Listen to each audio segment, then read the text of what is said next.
Oke, halo alternatif. Assalamualaikum. Ngomongin hal random apa lagi nih?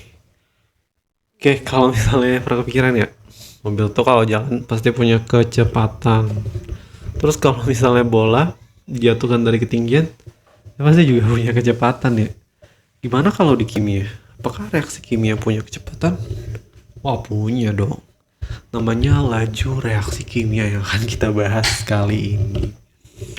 Oke, kan reaksi kimia itu dari reaktan menjadi produk ya. Nah, maka untuk pembentukan produk itu pasti ada laju reaksinya. Pembentukannya secepat apa sih gitu ya. Maka kali ini kita akan bahas tentang laju reaksi. Laju reaksi itu bermakna cepat lambatnya suatu reaksi berlangsung. Misalkan untuk di kimia ini dibagi menjadi dua part. Oke, reaktan dia adalah ditinjau dari reaktan ya. Laju reaksi itu adalah pengurangan konsentrasi reaktan dalam satuan waktu atau penambahan konsentrasi produk dalam satuan waktu. Oke, R itu reaktan, P itu produk, T itu waktu. Oke, contoh misalnya sini ada reaksi 2NO N2O5 menjadi 4NO2 ditambah O2.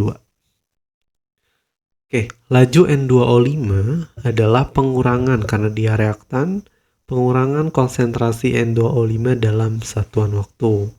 Laju reaksi ditinjau untuk NO2 adalah penambahan karena NO2 sebagai produk, penambahan konsentrasi NO2 dalam satuan waktu. Dan yang satunya lagi, kalau kita meninjau laju reaksi O2, O2 produk berarti penambahan konsentrasi O2 dalam satuan waktu. Nah, di sini satuan laju reaksi adalah molar per sekon ya, karena konsentrasi molar dibagi waktu sekon.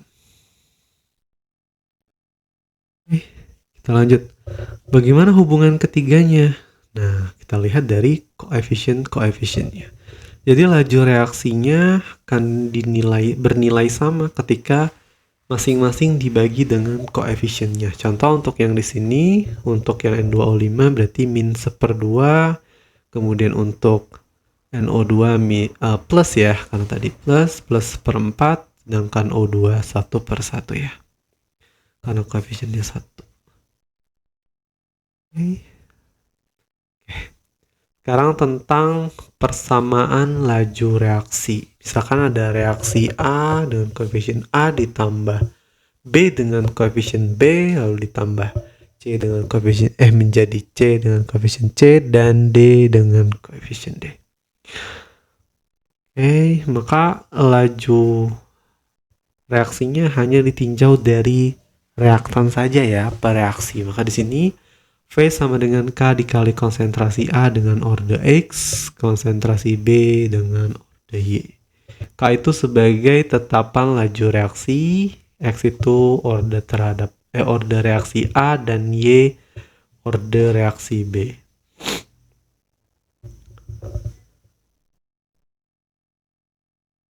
Orde reaksi.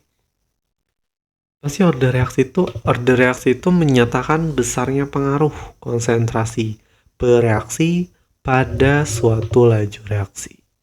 Nah, di sini bisa kita gambarkan hubungan kecepatan terhadap konsentrasi. Untuk orde 0 dia datar ya, teman-teman. Jadi kalau misalnya ordenya 0 terhadap A, misalnya ini konsentrasi A, jadi lajunya konstan atau datar.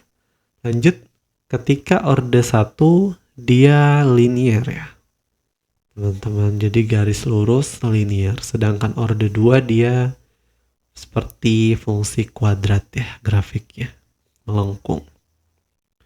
Oke, jadi misalkan ini adalah konsentrasi A.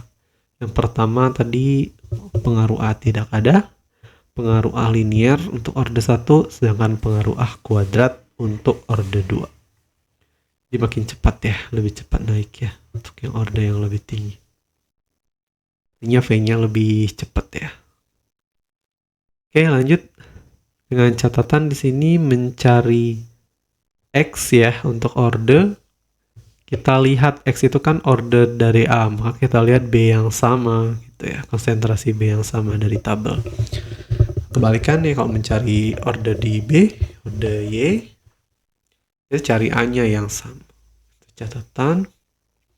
Oke, satuan untuk K ada variasinya karena V itu adalah molar per sekon.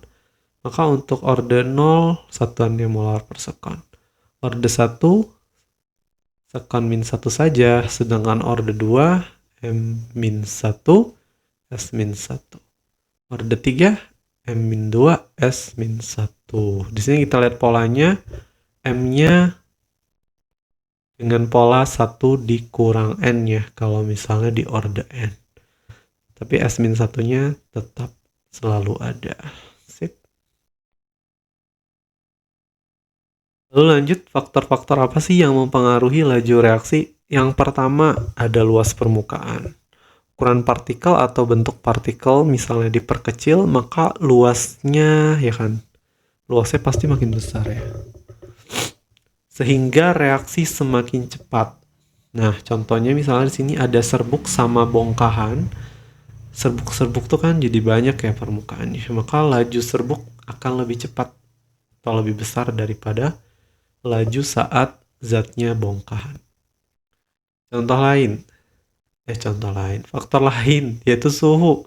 Ketika suhu dinaikkan, maka energi kinetik akan meningkat. Tumbukannya makin cepat.